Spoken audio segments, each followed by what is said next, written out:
ভাবুন তো, আপনি বাসা থেকে বের হলেন একটা সাধারণ দিনের মতোই। মা দরজায় দাঁড়িয়ে বলল, সাবধানে যাইও। আপনি হেসে বললেন, চিন্তা করো না। কিন্তু আপনি কি নিশ্চিত আপনি আপনার বাসায় আবার ফিরে আসতে পারবেন? বাংলাদেশে প্রতিদিন গড়ে 15 থেকে 20 জন মানুষ সড়ক দুর্ঘটনায় মারা যায়। মানে প্রতি ঘন্টায় প্রায় একজন মানুষ এই দেশের কোনো না কোনো রাস্তায় শেষ নিঃশ্বাস ত্যাগ করছে।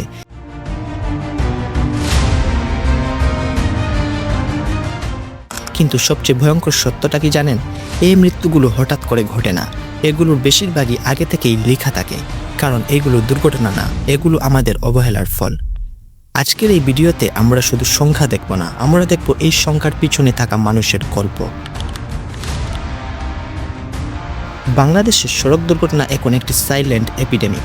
বিভিন্ন গবেষণা ও রিপোর্ট অনুযায়ী প্রতি বছর সরকারি হিসেবে 5,000 থেকে 8,000 প্লাস মৃত্যু, বেসরকারি হিসেবে 10,000 থেকে 12,000 প্লাস মৃত্যু। কিন্তু এই পার্থক্য কেন? কারণ গ্রামাঞ্চলে অনেক দুর্ঘটনা কখনোই কোনো রিপোর্টে আসে না। কেউ মারা যায়, চুপচাপ দাফন হয়ে যায়, কোনো পরিসংখ্যানে যোগ হয় না। রোড সেফটি ফাউন্ডেশনের রিপোর্ট অনুযায়ী প্রতিদিন গড়ে 30টিরও বেশি দুর্ঘটনা ঘটছে এবং এতে মৃত্যু হচ্ছে প্রায় 20 জন মানুষের। অর্থাৎ আপনি এই ভিডিওটা দেখার সময় কোথাও না কোথাও একটা দুর্ঘটনা ঘটছে। সবচেয়ে ঝুঁকিতে কারা? সবাই কি সমান ঝুঁকিতে? না, সবচেয়ে বেশি মারা যাচ্ছে পথচারী, যারা ফুটপাত পায় না, রাস্তা পার হতে গিয়ে প্রাণ হারায়। মোটরসাইকেল চালক, যারা স্পিড আর থ্রিলের মধ্যে নিজের জীবন বাজি রাখে। শ্রমজীবী মানুষ, যাদের প্রতিদিন রাস্তায় থাকতে হয় কিন্তু নিরাপত্তা সবচেয়ে কম। একটা কঠিন সত্য, বাংলাদেশে যত দরিদ্র তত বেশি ঝুঁকি। দুর্ঘটনার মূল কারণ 1. অতিরিক্ত গতি। স্পিড শুধু একটি সংখ্যা না, এটা একটি সিদ্ধান্ত, একটা ভুল সিদ্ধান্ত যা কয়েক সেকেন্ডে একটি জীবন শেষ করে দিতে পারে। বাংলাদেশে অনেক ড্রাইভার সময় বাঁচানোর জন্য গাড়িকে মেশিন না, অস্ত্র বানিয়ে ফেলে। 2. ড্রাইভিং লাইসেন্সের বাস্তবতা। আপনি জানেন কি বাংলাদেশে অনেক ড্রাইভার আছে যাদের লাইসেন্স জাল অথবা কিনে নেওয়া। তারা স্টিয়ারিং ধরে কিন্তু জানে না কখন ব্রেক দিতে হবে, কখন থামতে হবে।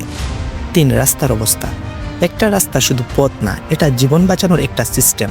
কিন্তু যখন রাস্তা ভাঙা, গর্তে ভরা, লাইটিং নেই, তখন সেই রাস্তা একটা ডেথ ট্র্যাপ হয়ে যায়।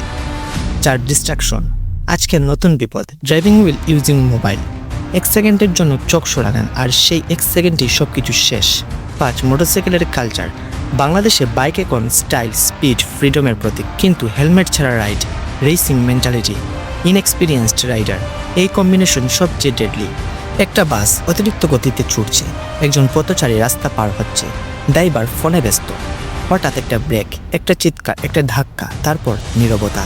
একজন মানুষ মারা গেলে সংখ্যা বাড়ে 1, কিন্তু বাস্তবে ধ্বংস হয় 5 থেকে 6টা জীবন। একজন উপার্জনকারী ব্যক্তি মারা গেলে পরিবার ইনকাম হারায়, সন্তানের পড়াশোনা বন্ধ হয়, ভবিষ্যৎ অন্ধকার হয়ে যায়। এই ক্ষতি কখনোই কোনো রিপোর্টে পুরোপুরি ধরা পড়ে না। বিশ্ব ব্যাংকের হিসাব অনুযায়ী বাংলাদেশে সড়ক দুর্ঘটনার কারণে প্রতি বছর প্রায় জিডিপি এর 2% থেকে 3% ক্ষতি হয়।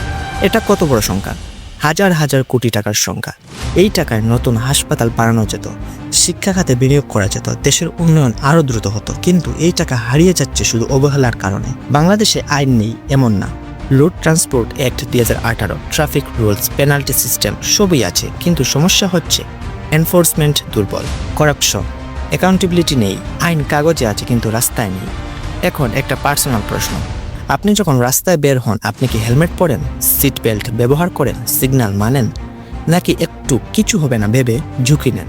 কারণ বাংলাদেশে বেশিরভাগ মানুষ মারা যায় একটু কিছু হবে না ভাবতে ভাবতেই। এসব দুর্ঘটনার কি সমাধান আছে? হ্যাঁ, অবশ্যই সমাধান আছে, কিন্তু এর জন্য দরকার কালেকটিভ এফোর্ট। ব্যক্তি, নিয়ম মেনে চলা, সচেতন হওয়া, ড্রাইভার, ট্রেনিং, ডিসিপ্লিন, দায়িত্ববোধ, strict enforcement, safe infrastructure, public awareness. প্রতিদিন এই দেশে কোনো না কোনো রাস্তায় একটি স্বপ্ন থেমে যাচ্ছে। একটি মা অপেক্ষা করছে কিন্তু তার সন্তান আর ফিরছে না। এই মৃত্যুগুলো অ্যাক্সিডেন্ট না, এগুলো প্রিভেন্টেবল ট্র্যাজেডি। তাই আজ একটা প্রশ্ন, আপনি কি আগামীকাল নিরাপদে বাসায় ফিরবেন, নাকি আপনার গল্পটাও একদিন একটা ব্রেকিং নিউজ হয়ে যাবে? সো আমার আজকের এই ভিডিওটি যদি একটুকু ভালো লেগে থাকে তাহলে অবশ্যই এটি আপনার বন্ধুদের সাথে শেয়ার করুন। ভিডিওটিতে একটি লাইক দিন এবং চ্যানেলটাকে সাবস্ক্রাইব করুন। ধন্যবাদ।